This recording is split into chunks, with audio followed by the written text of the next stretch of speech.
Peter, I don't exactly know what you can see behind me, but it is really quite something to see. There are thousands of people out here, out on boats, out on their balconies. Behind me, as you can see, there's a boat just going past me now because the skippers are currently leaving their pontoons. They're each making their way onto their boat. They'll be going each offshore. There's a skipper leaving every 3 minutes, so it's quite...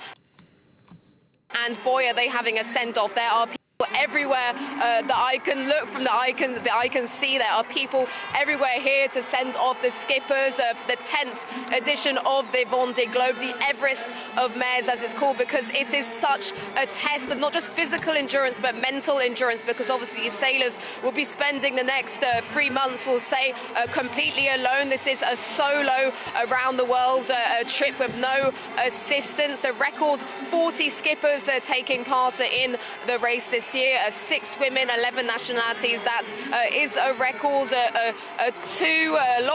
Lots of people out here, lots of noise. It's really quite something because so many really in awe of this race. It is something that just captivates so many people. Peter, we've got great stories this year. You've got the youngest competitor this year, Violette d'Orange. She was just 23 years old. She's going to make history, becoming the first, the youngest person to compete in this race, paired with Jean Le Cam, who is 65 years old. He is the oldest competitor. He's actually given her her old boat. A nice story there. So just a remarkable thing. All these people out here today, a 3-month race, a very grueling race, it has to be said, because around 1 out of 2 competitors probably won't finish, won't retire, and this is why it's such a big challenge. It's the ultimate test for all sailors.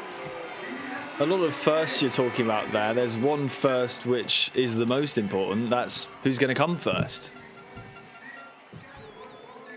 That's right, Peter. Obviously, we can talk about all the amazing stories, but there are a lot of sailors here who are hungry for victory. And in general, it has to be said, it's the French who are the most dominant in this race. We've only had French winners since its founding, the race in 1989.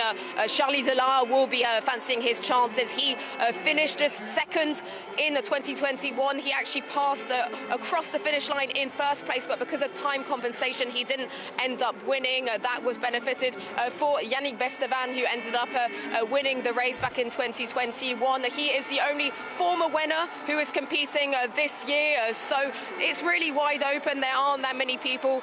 There's lots of people who could potentially win this race. As you can see, we're on the move again. You've got more boats are coming through, making their way to the offshore. You've got Thomas Ruyon, who could be another one to fancy his chances, and Jeremy Birou. This will be his 5th Vendée Globe, so he's a veteran. He'll be fancying his chances too. But maybe, Peter, could we see a different nationality win this time for the 10th edition? Only French people have won it so far. You've got Sam Davies, a woman, a sailor, who is fancying her chances this time. She didn't finish the race last time. She had to retire after coming into some difficulties. You've also got Boris Herrmann. But the pair have sailed the most nautical miles in the run-up to this race, so both of them are well prepared. And as you mentioned, Peter, you had someone I spoke to yesterday, Conrad Koeman. Not everybody has the same aims. There's obviously people who want to just who want to win the race, but there are so many aims and so many goals for the different sailors here during this race. He, as you said, he is the first sailor to have completed this race back in 2016 with 0 emissions. That's something that's very important to him. And then I spoke to Sam Goodchild. He will be competing here for the first time. This will be his first Vendée Globe. And there's other sailors like him, first-time competitors, who quite simply just want to finish the race, Peter, because that in itself is an amazing achievement. So there's so many difficulties as they cross past the road around the world, obviously starting here from the Sables d'Olonne, then going down the Atlantic Ocean, through the Indian and Pacific Oceans before then back up the Atlantic Ocean again. So it's really just the ultimate test, and this is such a difficult race, the world's greatest sailing race, and that in itself is an achievement, those who get to finish this, of course. Incredible views behind you, Selina. I don't know if that's the cameraman turning around or the boat. If it is the boat, I hope it doesn't speed off and chuck you off. But it's a good thing you're wearing that life jacket in any case. Thank you so much for your reporting there for us, Selina, and enjoy the day.